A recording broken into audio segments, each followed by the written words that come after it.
Mga master, okay lang bang? Huwag niyong skip ang mga ads sa aking mga video kung okay lang mga master. Salamat sa solid na suporta po. Yon, what's up mga masters? Nandito na naman tayo sa panibagong araw, panibagong kabanata na naman ang pagsasama-samahan natin ngayon guys.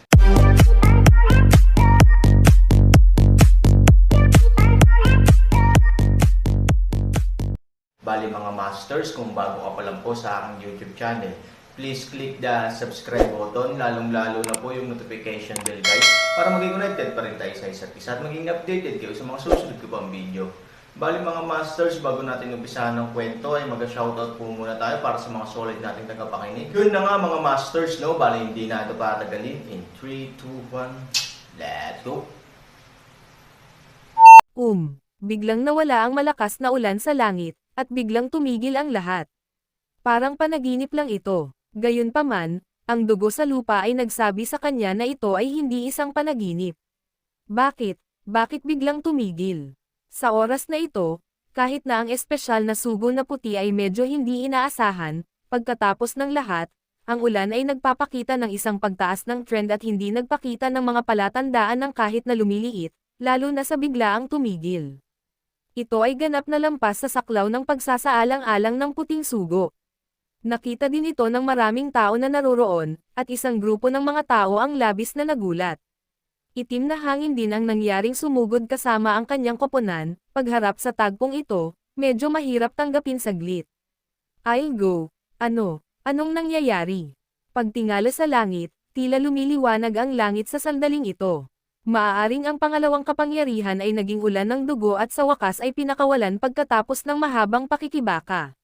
Nagdududang tanong ni Heifeng. Sa paghusga mula sa kasalukuyang sitwasyon, ito ay tila ang pinakamakatwirang paliwanag, kung hindi, mahirap talagang ipaliwanag kung bakit biglang tumigil ang ulan. Lahat, mangyaring huwag maging pabaya at manatiling nakatutok, ang kalasag ng enerhiya ay hindi mapipigilan, ang sagong nakaputing damit ay laging napakaingat at malakas na sumisigaw sa lahat ng nasa pangkat. Pagkatapos makumpirma ang mga ito, lumabas siya ng koponan ng mag-isa, pagkakita sa sitwasyon, nag-walk out din si Heifeng.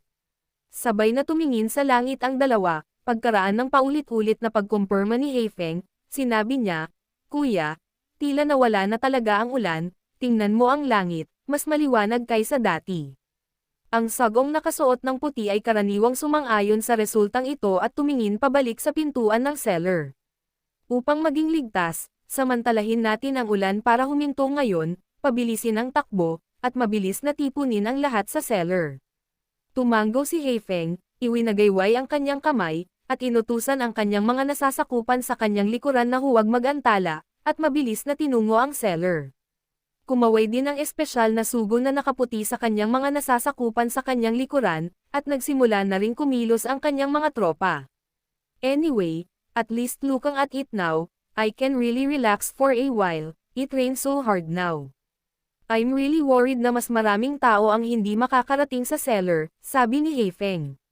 Tumango ang sugo na may puting damit, "Oo, napilitan akong gawin iyon dahil sa desperasyon, kaya't hiniling ko sa lahat na makipagsapalaran at magtungo rito. Nag-aalala talaga ako sa kung anong mangyari sa daan." Ngumiti si Heifeng at tinapik ang balikat ng sagong nakaputi, "Sige, punta muna tayo sa cellar." Sinundan ng dalawang lalaki ang koponan at nagmamadaling pumunta sa cellar. Gayunpaman, pagdating nila sa pintuan ng cellar, natagpuan nila na ang isang malaking bilang ng mga tao ay hindi pumasok sa cellar sa oras na ito, ngunit nagtipon sa isang malaking lugar sa pintuan. Ang itim na hangin at ang mga sagong nakasuot ng puti ay dumaan sa karamihan at lumapit sa pintuan, pinamunuan ng kapitan ng gwardya ang ilang gwardya at binabantayan ang pinto. Ang cellar ay hindi pa ganap na naayos, kailangan mong maghintay ng ilang sandali, paliwanag agad ng kapitan ng gwardya sa kanilang dalawa nang makitang paparating na sila. Nagkatinginan ang puting sugo at Heifeng, sa katunayan, alam na alam nila na ang cellar ay dapat nasa kasalukuyang sitwasyon. Ang dahilan ay talagang napakasimple, iyon ay, ayon sa orihinal na plano, hindi sila nakatanggap ng balita mula sa itaas na ang cellar ay magagamit, kaya dinala nila ang mga tao ng palihim. Dahil sa sitwasyong pang-emerhensya noong panahong iyon, wala silang pagpipilian kundi gawin ang desisyong ito. Dalhin mo muna ang mga tao dito at pagkatapos ay pag-usapan ito, kung gaano karaming tao ang maaaring pumasok, maaari lamang itong mapagpasyahan ng isang hakbang sa isang pagkakataon. Bahagyang tumango ang espesyal na sagong puti at nagtanong, gaano katagal bago mabuksan ang cellar. Ang kapitan ng imperial na gwardya ay tumangala sa langit at hindi napigil ang mapangiti, dalawang espesyal na sugo, huminto na ang ulan, kaya't walang dapat ikabahala, kung tutuusin sa kasalukuyang sitwasyon, hindi mahalaga kung ang cellar na ito ay ginagamit o hindi. Napakunot ang noo ng sagong nakaputing damit, Kapitan, ang madugong ulan ay nagdulot sa amin ng napakalubhang casualty, bagamat huminto ang ulan, walang nakakatiyak kung uulan muli. Huwag kang pabaya. Kahit na ang kapitan ng Imperial Guard ay walang gaanong galit sa kanyang mukha nang marinig niya ito, nakaramdam siya ng kalungkutan pagkatapos ng lahat. Bagaman ang kanyang posisyon ay hindi kasing ganda ng dalawang espesyal na sugo, bilang ang kapitan ng mga gwardya sa tabi ng may-ari ng nayon, ang kanyang posisyon at timbang ay talagang hindi mas masama kaysa sa dalawa. Sabi nga ng sagong nakaputing damit sa harap ng napakaraming tao, mahirap mawalan ng mukha sandali. Sa pag-iisip nito, tumingin ang kapitan sa mga katabi niya at kumaway. Pumunta ka at magtanong kung paano ang mga bagay-bagay doon. Matapos magsalita ang kapitan ay kinindatan niya ang kanyang mga nasasakupan. Sinunod ng nasasakupan ang utos at tahimik na pumasok sa cellar. Ilang saglit lang, bumalik ang nasasakupan. Balik kay kapitan, puspusan pa rin ang paglilinis sa ibaba, gayunpaman, ang dami ng trabaho, at saglit lang, ang sabi ng nasasakupan at hindi na nagsalita pa. Ang kapitan ay tumango, tumingin sa puting nakadamit na sugo, at sinabi, kayong dalawang sugo ay malamang na narinig din ito, ang dami ng trabaho ay napakalaki, bagaman ang cellar ay medyo malaki, ito ay palaging limitado, at ito ay napuno ng iba't ibang uri ng mga labi mula sa kabilang panig sa paglipas ng mga taon. Panipi, talagang hindi madali para sa ating mga gwardya na maglinis ng sapat na espasyo. So, you may still need to wait. As for time, napatingin ang kapitan sa kanyang mga nasasakupan. Maaaring tumagal ito ng halos kalahating oras, sabi ng nasasakupan. Kalahating oras. Nang marinig ito, nagalit ang sagong nakaputing damit, kung umuulan pa ng dugo ngayon, alam mo ba kung ilan sa ating mga tao ang mamamatay sa kalahating oras na ito? Sa napakahirap na kapaligirang ito, hindi ko alam kung gaano ako dapat ipilit sa bawat dagdag na minuto. Sa kalahating oras, halos patayin nito ang lahat. Kung hindi tumigil ang pagulan ng dugo, at batay sa oras na ito, maaaring hindi mabilang na mga tao ang namatay sa pintuan ng cellar. Espesyal na sugo, ginagawa ng lahat kung ano ang sinabi sa iyo, sa tingin mo ay gumugugol kami ng masyadong maraming oras sa paglilinis ng cellar, at iniisip din namin na ginagawa mo ang isang mahinang trabaho sa paghahanda para sa paglaban sa labas. Sa sandaling humingi ka ng cellar, kailangan mong humingi ka agad. Gusto kong itanong, anong ginagawa mo sa labas para kumain? Isang pangungusap ang hindi makapagsalita sa sagong nakasuot ng puti. Gusto niya talaga siyang pag-alitan, pero may sense ang mga sinabi nila, hindi talaga sapat ang ginawa nilang depensa sa labas. Kung hindi siya mapapahiya sa madugong ulan, at kailangan niyang sumugod dito kung siya ay napakalayo. Bagaman ang itim na hangin ay hindi kasing talino ng puting sugo sa isang tactical na antas, siya ay mas makinis sa pakikitungo sa mga tao, minsan hindi magkapareho ang ik at ek. Ang ilang mga tao ay may mataas na ik, ngunit, hindi nangangahulugang mayroon din silang mataas na emosyonal na katalinuhan. At ang ilang mga tao ay may mababang ik, na hindi nangangahulugang mayroon silang mababang emosyonal na katalinuhan. Nakita ni Heifeng ang di nakikitang amoy ng pulbure sa pagitan ng dalawang tao, at nagmamadaling nagayos ng mga bagay-bagay, na nakangiting nagsabi, oo, ang aming panlabas na gawain ay talagang hindi nagagawa ng maayos, kung hindi namin hahayaang tumulong ang may-ari ng nayon at ang mga gwardya. Pero, kung tutusin, ito ang gawain ng buong barangay, Kapitan, nakita mo rin na napakaraming buhay ng mga tao ang naririto, nililinas na rin ang bodega, at walang ginagawa ang walang ginagawa, mas mabuting ayusin ang mga tauhan sa lalong madaling panahon, pumasok ka, kapag may nangyaring hindi inaasahan at umulan muli ng malakas, maaari tayong magkaroon ng epektibong pagtakas. Ayaw mong magalit o mag-alala ang may-ari ng nayon sa pagkawala ng mga tauhan. Pagkatapos marinig ito, ang kapitan ng guard sa loobin ay bumuti ng malaki, Wala na siyang galit gaya ng dati, tumingin siya sa mga subordinate sa tabi niya at sinabing, "Go and urge the brothers inside to speed as much as possible, bilis, kalahating oras ay masyadong mahaba, subukang bawasan ito sa 2/4 ng 1 oras." Oo, matapos ang mensahe, ang kapitan ay tumingin kay Heifeng, "Espesyal na sugo, ito ang aking pinakamataas, walang gaanong kapatid pero napakabigat ng trabaho." Tumanggo si Heifeng, syempre sobrang nasiyahan siya sa resulta. Total ang pagbabawas na ito ay direktang humahati sa oras. Nang makita ito ng Special Envoy in White ay hindi na siya umimik pa. Alam din niya na kahit anong sabihin niya sa sitwasyon niya ngayon ay magpapalala lang sa kapaligiran. "How asked for everyone, let everyone take a rest." Dito hawak ang energy shield sa susunod na 2/4 ng 1 oras. Sa katunayan, hindi isang malaking problema para sa isang tao na suportahan ang kanyang sariling energy shield, at ito ay ganap na posible na magpatuloy sa mas mahabang panahon. Nakakalungkot na ang kasalukuyang sitwasyon ay ang ilang mga tao na may mataas na antas ng paglilinang ay kailangang protektahan ang isang grupo ng mga tao na may mababang antas ng paglilinang, at ang saklaw nito ay pinalawak na enerhiya, at ang saklaw ng lakas na ito ay pinalawak na ang saklaw ng enerhiya. Na ito, ay hindi isang malaking problema na magpatuloy sa loob ng ilang minuto o 10, ngunit talagang medyo mahirap na magpatuloy sa loob ng 2/4 ng 1 oras o kalahating oras. Pag nagpatuloy sila ng ganito, hindi nila alam kung uulan ba ng dugo o hindi, pero malamang mapapagod sila hanggang sa mamatay. Nakasimangot ang Special Envoy in White at iniisip ang isyong ito. Kung gusto mong lumikas ngayon, medyo nag-aalala ka pa rin. Pagkatapos ng lahat, ang malakas na ulan ay umalis sa oras, ngunit kapag ito ay dumating sa pagmamadali, ano ang dapat mong gawin?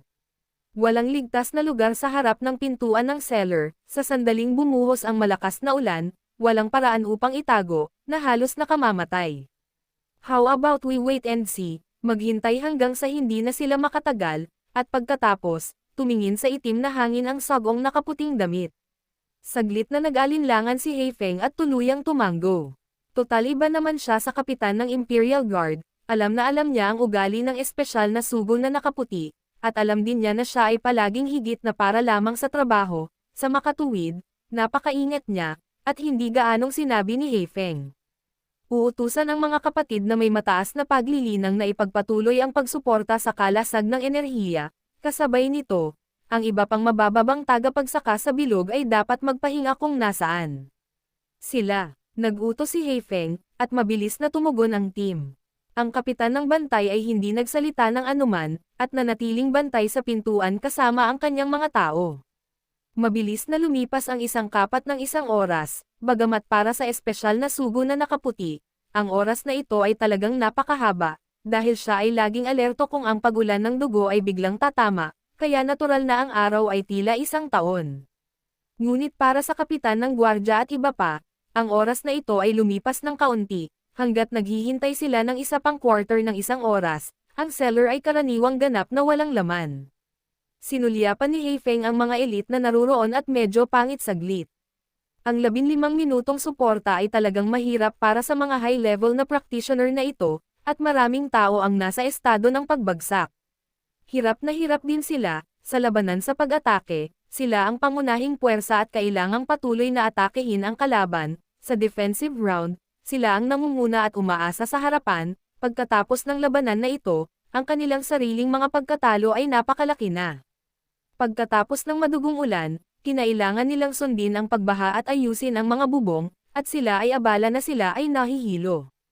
Gayunpaman, walang nagbigay sa kanila ng pagkakataong magpahinga o huminga, sa sandaling ito, sila ay inaabot pa rin sa limitasyon. Sa wakas ay hindi na nakayanan ng isa sa mga elite at biglang binawi ang kanyang demonyong enerhiya. "Damn it, I won't do it anymore, do it to whoever you like," galit niyang sinumpa. Ano ang mali?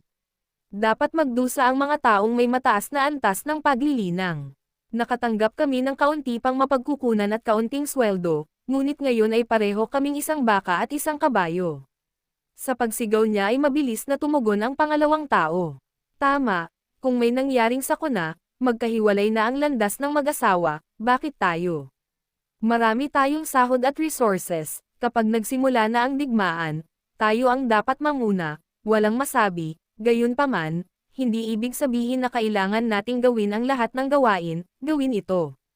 Damn, what have we become? What responsibilities and obligations do we have to protect everyone? Dapat mamatay ang mga mababa ang cultivation kung karapat-dapat sila, kung gusto mong sisihin, sisihin mo lang ang sarili mo na hindi ka kasing husay ng iba. Damn it, hindi ko rin gagawin. Isa pang lalaking may mataas na antas ng paglilinang ay direktang binawi rin ang kanyang demonyong enerhiya at galit na tumayo. Kaagad pagkatapos, ang pang-apat, ikalima, at higit pang mga tao ay tumayo ng sunod-sunod, tumingin sa paligid, sa loob lang ng 1 o 2 minuto, aabot sa 20 o 30 katao ang nakatayo para huminga. Biglang sumimangot ang sagong nakaputing damit, anong ginagawa mo? Magre-rebelde ka ba? Ilagay mo ang energy shield, kahit sinong makakapit, kumapit ka. Fuck you, you deserve it. Special envoy ka lang ng Martial Arts Academy, alam mo ba kung bakit hindi ka pwedeng maging Special Envoy ng Arts Academy? It's because of your incompetence.